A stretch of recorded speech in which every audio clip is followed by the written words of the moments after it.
Selamat datang di konten baru DPPKB Kabupaten Karawang, Beken Road to Satpol. Beken Road to Satpol adalah konten yang berisi podcast dan video profile dari PPKB Kecamatan se-Kabupaten Karawang. Nanti kita akan berkeliling dan hari ini saya sedang berada di Kecamatan Pangkalan bersama koordinator baru dari Kecamatan Pangkalan, Pak Budi. Selamat datang di konten Beken Road to Satpol dan didampingi sama Pos KB dari Kecamatan Pangkalan juga ada Bu Siti. Selamat datang Bu Siti. Kita di Kecamatan Pangkalan akan bincang-bincang seputar stunting dan peran para kader dalam menangani kasus stunting di Kecamatan Ciampel khususnya. Ngomong-ngomong soal stunting Pak Budi, sebenarnya ada pertanyaan mendasar seputar stunting ini, di mana pemerintah Indonesia dan Kabupaten Karawang khususnya sedang gencar-gencarnya kampanye untuk mencegah atau mengatasi masalah stunting ini. Sebenarnya Pak Budi, stunting itu apa sih dan seberapa urgen sampai harus segitunya pemerintah dalam proses penanganan stunting? Baik, pada hakikatnya stunting adalah gangguan pertumbuhan dan perkembangan pada anak akibat kekurangan gizi kronis dan infeksi berulang yang ditandai dengan panjang atau tinggi badan anak. Pada prinsipnya itu. Jadi si anak ini mengalami gagal pertumbuhan, betul, baik tinggi badan, biasanya sih tinggi badan yang dominan tuh, karena kan relatif katanya kalau pendek itu stunting, padahal juga nggak melulu juga. Yang gagal tumbuhnya itu bisa juga perkembangan otaknya, nah, sehingga ketika anak itu tidak tumbuh secara maksimal, maka yang terjadi adalah si anak tidak bisa berkompetisi di level apapun, baik itu di sekolahan maupun ketika di dunia kerja. Sehingga pada prinsipnya kami di Satpol PPKB Kecamatan Pangkalan berlomba-lomba juga dengan 29 kecamatan yang lain yang ada di Karawang untuk melakukan sama-sama gencar menurunkan angka stunting tersebut. Nah, berarti itu seputar program nih, yang saya tahu Pak Budi, Kabupaten Karawang khususnya, DPPKB Kabupaten Karawang juga sangat fokus dalam proses penanganan stunting. Programnya banyak sekali, dari mulai BAAS, penyaluran telur, dan lain sebagainya. Kalau di Kecamatan Pangkalan sendiri Pak Budi bisa dijelaskan nggak bagaimana caranya Kecamatan Pangkalan ini mengendalikan kasus stunting? Baik, yang sudah dijalankan seperti mengikuti tingkat kabupaten, bahwa kami bagian dari 21 kecamatan yang mendapatkan penerimaan telur dan dana BAS. Adapun desanya adalah desa Taman Sari. Jadi di satu desa aja yang kita intervensi sebanyak 23 ya, Teh? Kalau telur 33. Kalau BAS 11. Jadi memang benar-benar diintervensi untuk proses percepatan penurunan stuntingnya Pak Budi ya.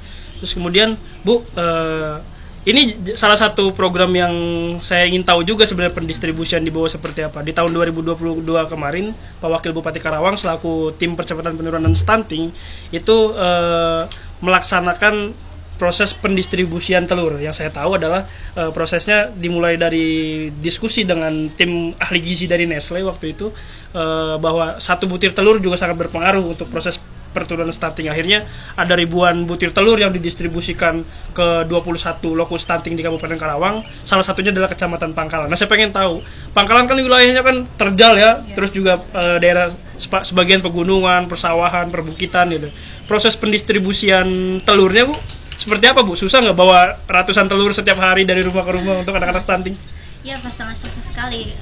Dimulai dari jalannya sangat terjal, pas dari pas hujan jadi licin. Kadang-kadang ada telur yang pecah. Bahkan kita kadang-kadang yang mengganti, ada telur yang busuk, kadang-kadang diganti sama kita sama kader. Iya, itu kan butuh sebuah perjuangan yang luar biasa gitu ya Bu. Yang dirasakan para kader sendiri Bu, seperti apa? Apakah emang selalu semangat bertanggung jawab untuk program ini atau gimana? Alhamdulillah semua kader semangat, dan program DSF pihak desa juga alhamdulillah sangat baik. Dan ibu yang menerima bantuan juga alhamdulillah respon dengan sangat baik. Jadi programnya emang diterima gitu ya. Cuman proses pendistribusiannya aja sangat luar biasa. Sangat luar biasa. Selain proses pendistribusian telur, di sini juga kan ada program Bapak Asuh Anak Stunting ya Bu ya. Setahu saya di BAS itu di setiap wilayah tuh berbeda-beda cara proses treatmentnya ya Pak Budi ya. Kalau Kecamatan Pangkalan sendiri Bu, gimana Bu proses penyaluran BAS? Kita kan disuruhnya melalui makanan. Iya. Jadi ibu kader di setiap dusun ada perwakilan satu kader. Kita itu masak ya. Iya. Tiap hari ngebagikan kepada balita. Tapi alhamdulillah ibu balita merespon dengan baik. Alhamdulillah balita juga merespon dengan baik. Ada berapa banyak balita Bu yang Di di cover? Desa Taman Sari ada 11 balita. 11 balita. Semuanya berjalan semua sampai akhir. Setelah tadi ya ada proses pendistribusian banyak program Pak Budi dengan fokusnya pemerintah kabupaten dan pos KB teman-teman TPK di lapangan campaign itu, dampaknya seperti apa Bu dalam kurun waktu 1 tahun terakhir di Kecamatan Pangkalan program-program ini? Apakah ada perubahan dari tinggi badan anak? Dari tinggi badan anak 4 bulan kadang-kadang ada perubahan. Ada perubahan. Si anak ceria, pola asuh makan jadi teratur, alhamdulillah. Iya. Ini salah satu fenomena juga Pak Budi soal stunting ya. Saya pengen bahas. Bahkan saya juga kerap kali menemukan sebuah fenomena gitu ya, bahwa karena pemerintah mulai fokus banget ke stunting. Jadi stunting sama COVID-19 kayak kemarin itu hampir sama. Kenapa? Karena banyak masyarakat yang ibu-ibu utamanya yang tidak mau anaknya dicap stunting, Pak Budi. Iya. Padahal kan terindikasi ini dari segi tinggi badannya berat, kurang ya. dan lain sebagainya gitu ya kan. Ketika didatangi kader KB atau tim posyandu kesehatan untuk diperiksa, akhirnya menolak, tidak mau gitu. Takutnya jadi sebuah aib gitu stunting itu. Kalau menurut Pak Budi sebenarnya menyikapi hal-hal seperti ini orang tua harus seperti apa sih Pak Budi? Ya, karena sebelum di Pangkalan ini saya juga ada kecamatan stunting yaitu Teluk Jambe Barat. Memang kita tidak bisa paksakan Om Yudi, karena tidak bisa paksakan dia itu penerima. Ada juga memang dia tidak menerima untuk menerima bantuan lah, intinya gitu. Nah, memang yang diperlukan di sini adalah kampanye besar-besaran, edukasi kepada masyarakat yang bagus, sehingga mereka sadar kalau yang dikasih itu pada hakikatnya bukan si bapak ibunya itu tidak mampu, tapi karena memang ketika penimbangan di posyandu dia rendah, terindikasi kita ya ini yang memang tidak disampaikan secara penuh sama kader-kader posyandu yang ke depan kemungkinan akan lebih gencar lagi. Kalau sudah sampai level posyandu, insya Allah para ibu-ibu yang datang ke posyandu, baik bumilnya, baik baduta dan balitanya, insya Allah ketika mereka menerima ilmu-ilmu tersebut, pasti mereka akan sadar bahwa hal-hal kayak gitu perlu. Nah, kalau yang kemarin di Teluk Jambe Barat kita nggak bisa paksakan tuh. Tapi ada proses penolakan banyak ya. Kalau di sini gimana? Saya juga gimana? Sebenarnya bukan penolakan ya Pak. Kadang-kadang ibu balita mintanya uangnya. Oh, uang langsung ya. Maunya Iya, mentahnya. mentahnya. Iya. Tapi kan sebenarnya Nggak bisa, harus ya, Pak, makanan. ya. Nah, kayak gitu-gitu sih Pak. Ketika mereka mau yang kayak begini, maka kita nggak bisa juga. Karena nyalahin prosedur juga, karena yang disuruh sama atasan kita atau wabuk juga maunya itu berupa makanan ya Bu ya. Kalau wabuk udah ngasih telur, nggak bisa telur matang, telur mentahnya yang kita kasih. Gitu. Emang benar-benar harus sesuai Edukasi dengan itu ya Bu ya. Tapi selain teman-teman PLKB, Pos KB di bawahnya itu juga ada namanya tim pendamping keluarga TPK dalam proses penurunan stunting ini, salah satu programnya Pak Budi. Boleh dijelaskan ya Pak Budi? Tugas pokok dan fungsi TPK itu seperti apa sih sebenarnya di lapangan? Ya, kalau secara garis besar tim pendamping keluarga yang terdiri dari kader KB, kader PKK dan Ibu Bidan, mereka Pak, semuanya bertugas mencatat lalu melaporkan perkembangan beberapa sasaran. Yang tadi saya ceritakan, sasarannya adalah calon pengantin, ibu hamil, ibu melahirkan, lalu bayi-bayi yang baduta dan balita. Itu intervensi kita. Para tim ini yang 3 orang tadi itu mencatat, lalu melaporkan ke satpelnya. Satpel melaporkan ke kecamatan, ke kabupaten. Catatan-catatan itu penting karena kita melihat grafik apakah yang kita intervensi itu naik. Misalnya tadi ibu calon pengantin itu kurang darah, otomatis dikasih tablet tambah darah. Nah, ketika ibu itu sudah darahnya cukup, otomatis berarti kan sudah terintervensi. Begitu juga anak yang tadi balita balita, ketika kita kasih PMT di posyandu, lalu ada dana dari BAS tadi dalam bentuk makanan, intervensi kita masif. Ketika anak itu ada kenaikan berat, maka kita nyatakan itu sudah kita intervensi, sehingga tinggi dan beratnya bertambah, itu bagian dari intervensi kita, kerja kita juga maksudnya. Dan artinya dalam proses penanggulangan stunting ini sebenarnya bukan hanya tanggung jawab PLKB ataupun kesehatan saja, tapi semua gitu ya.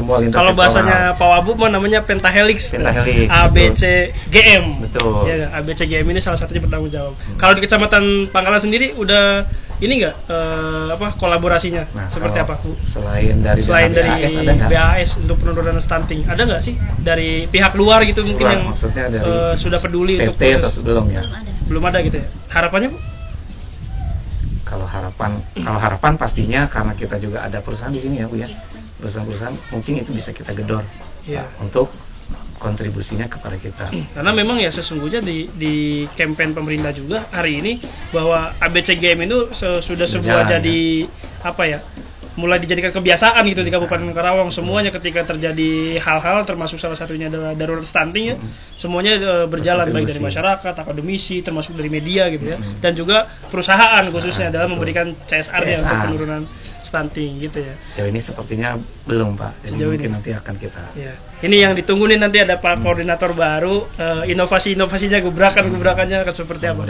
Menarik untuk dibahas sebenarnya karena Pangkalan juga salah satu ujung, nggak disebut ujung juga ya, tapi daerah selatan Kabupaten Karawang ya, daerah pegunungan dengan keunikannya sendiri Pak Budi ya, masyarakatnya kebanyakan mungkin petani perkebunan ya di sana. Kalau ngobrolin sedikit soal program KB ini Bu, di sini seperti apa Bu masyarakat Kecamatan Pangkalan melihat program KB? Apakah emang semuanya sudah melek gitu untuk program Bangga Kencana, atau emang perlu kerja keras lagi untuk edukasinya? Kemungkinan yang paling susah itu dari MOW paling susah. Mudah-mudahan kedepannya kita bisa lebih banyak lagi yang berminat. Ayudi sama Implan, alhamdulillah. MOW itu proses KIE yang perlu ditingkatkan gitu ya Pak Budi. Pak Budi ngeliat itu nanti sebagai koordinator baru tuh ternyata kan masih ada sedikit kelemahan gitu dalam capaian sektornya, khususnya tadi soal MKJP itu, apalagi MOW gitu Pak Budi. Nanti seperti apa Pak Budi nih ngambil langkah-langkahnya ke depan? Yang paling mudah atau yang paling gampang ya paling ikutin metode yang zaman dulu. Dalam ketika kita gempungan, jadi teman-teman ini kita kader semua sama PLKB ke satu desa, kita bareng-bareng guyup untuk KIE, bareng-bareng kampanyenya kayak gitu. Jadi kampanye bareng-bareng, mudah-mudahan kalau misalnya kayak begitu dapat menjaring lebih banyak lagi akseptor MKJP, terutama LIUD dan MOW. Itu kayaknya sih lebih ke kerja bareng ke satu desa, turun bareng semuanya. Kita mensosialisasikan. Apalagi misalnya agak yang desa agak jauh terluar. Nah, kita bareng-bareng pakai motor tuh kampanyenya. Tuh sambil bawa alat buat KIE. Bahasanya tuh Pak, wawaran gitu. Wawaran juga boleh. Nah, itu kayaknya sih yang akan saya lakukan. Gitu ya. Bareng-bareng ke satu desa pakai motor, nanti kita berhenti, kita KIE bareng-bareng. Kembali lagi ke program stunting Pak Budi. Ini sudah memasuki Januari di tahun 2023. Mulai awal tahun ini Pak Budi datang ke Kecamatan Pangkalan, tentu saja membawa misi tentu. Ke depan Pak Budi sepanjang tahun 2023 ini fokusnya akan seperti apa Pak Budi dalam proses tadi? Apakah penanganan stuntingnya kayak program Bangga Kencananya? Jadi kaitannya dengan tadi kan saya ngomong gempungan ya. Itu ada kaitan erat dengan jadi pencapaian aksesor KB pasca persalinan itu ada kaitannya erat dengan penurunan stunting. Kalau ibu-ibu baru lahir lalu ikut KB, insya Allah dan dipastikan itu stunting tidak akan terjadi. Jadi KBPP menjadi sebuah solusi juga untuk penurunan stunting. Makanya kampanye tentang stunting digalakan, MKJP kita banyakin, lalu KB pasca persen yang kita giatin lagi, insya Allah pasti akan lebih menurun lagi stuntingnya. Ya. Pasti akan lebih banyak program-program baru nih nanti bersama Pak Budi. Saya mau balik lagi ke Bu Siti nih sekarang sebagai pos KB, kemudian punya komandan baru, sosok baru Pak Budi nanti ke depan. Harapannya teh gimana sih nanti yang diharapkan dari sosok Pak Budi ini dalam proses mengawal program Belaga Kencana di Kecamatan Pangkalan? Diharapkan mudah-mudahan ke depannya bisa mendapatkan aset lebih banyak lagi, terutama dari MKJP MOW. Mudah-mudahan ya, bisa kelemahan yang tadi masih kurang dilengkapi oleh Pak Budi untuk ditutup gitu ya. Saya ya, utamanya di Desa Taman Sari gitu. Baik, kita memasuki ke sesi terakhir di program Beken, yaitu nanti kita pengen Pak Budi menyampaikan kepada masyarakat Kecamatan Pangkalan khususnya seputar program stunting. Dari hal-hal yang tadi kita bahas, poin penting apa yang ingin Pak Budi sampaikan kepada masyarakat Kecamatan Pangkalan, khususnya Kabupaten Karawang, perihal masalah stunting ini, Pak Budi? Silakan. Baik, Bapak Ibu yang saya hormati, para pemangku kebijakan yang baik di tingkat kecamatan maupun desa yang juga kami hormati, saya berharap kami dari Satpol PPKB Kecamatan Pangkalan, semoga satu desa yang lokus tahun ini mudah-mudahan tidak nambah ke desa-desa lain. Itu yang paling pokok. Karena kalau misalnya sudah merambat ke desa yang lain, satu desa aja kayaknya agak lumayan ribet ya Bu Siti ya. Nah, nanti kalau misalnya lebih banyak lagi desa yang kena, otomatis kan kita kan akan lebih effortnya lebih besar lagi. Oleh sebab itu, para pemangku kebijakan, Bapak Ibu yang sadar akan pentingnya penurunan angka stunting, mudah-mudahan bisa wawaran lagi ke tetangga-tetangganya yang tidak ngerti untuk dikasih semacam edukasi. Kalau memang semua masyarakat paham tentang stunting, insya Allah hal-hal yang terjadi, misalnya bayi lahir dengan kondisi kekurangan ataupun ibu lahir dalam kondisi kekurangan darah, itu tidak terjadi lagi mudah-mudahan kalau memang pemahaman di masyarakat sudah penuh. Itu sih Pak Yudi. Oke. Terima kasih Pak Budi, Bu Siti sudah berbincang-bincang sama kita tim dari Media Center DPPKB Kabupaten Karawang dalam program Beken Road to Satpol tahun 2023. Mungkin cukup itu yang akan kita sampaikan hari ini. Terima kasih atas waktunya Pak Budi, Bu Siti. Nanti kita teman-teman ketemu lagi di konten Beken Road to Satpol di kecamatan-kecamatan lain. Jangan lupa like, komen, dan subscribe video ini, nyalakan loncengnya dan share ke teman-teman semuanya. Saya Wahyudi mengucapkan terima kasih. Assalamualaikum warahmatullahi wabarakatuh. Waalaikumsalam. Terima kasih. Warahmatullahi wabarakatuh.